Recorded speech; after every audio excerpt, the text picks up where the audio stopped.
ಕನ್ನಡದ ಕಲಾವಿದರು ಇವತ್ತು ತುಂಬ ಸಂಕಷ್ಟದಲ್ಲಿದ್ದಾರೆ. ಯಾರೋ ಹಣವಂತರು ಸಿನಿಮಾ ದುಡ್ಡು ಹಾಕ್ತಾರೆ, ಯಾರೋ ಮಾಡ್ತಾರೆ. ಬಟ್ ಎಲ್ಲರ ಪರಿಸ್ಥಿತಿ ಸರಿ ಇದೆ ಅಂತ ಹೇಳಲಿಕ್ಕೆ ಬರೋಲ್ಲ. ಸರ್ಕಾರ ಅವರ ಪರವಾಗಿ ನಿಂತು ಪ್ರೋತ್ಸಾಹ ಕೊಡೋದ್ರ ಬದಲು ನೀವು ಅವ್ರ ನೆಟ್ಟು ಬೋಲ್ಟೇನೆ ತಿರುಗಿಸ್ತೀನಿ ಅಂತ ಮಾತಾಡೋದಾದ್ರೆ ಯಾವ ಕಾಳಜಿ ಇದೆ ಇವರಿಗೆ? ಅಂದ್ರೆ ಅವರನ್ನು ವಿರೋಧಿಸ್ತಾ ಇದ್ದಾರೆ ಅಂತ ಆಯ್ತಲ್ಲ, ಅವರನ್ನ ದಮನ ಮಾಡತಕ್ಕಂಥ ಪರಿಸ್ಥಿತಿ.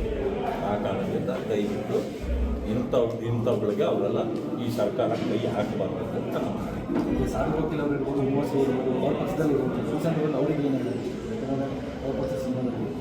ನೋಡಿ. ಈ ಸರ್ಕಾರದ ವಿಚಾರವನ್ನು ಸೀರಿಯಸ್ ಆಗಿ ತಗೊಳ್ಳೋದು ಬೇಡ. ಕಲಾವಿದರಿಗೆ ಅನ್ಯಾಯ ಆಗ್ಲಿಕ್ಕೆ ನಾವು ಬಿಡೋದಿಲ್ಲ. ನಮ್ಮ ಪಕ್ಷ ಯಾವಾಗಲೂ ನಿಮ್ಮ ಪರವಾಗಿರ್ತದೆ.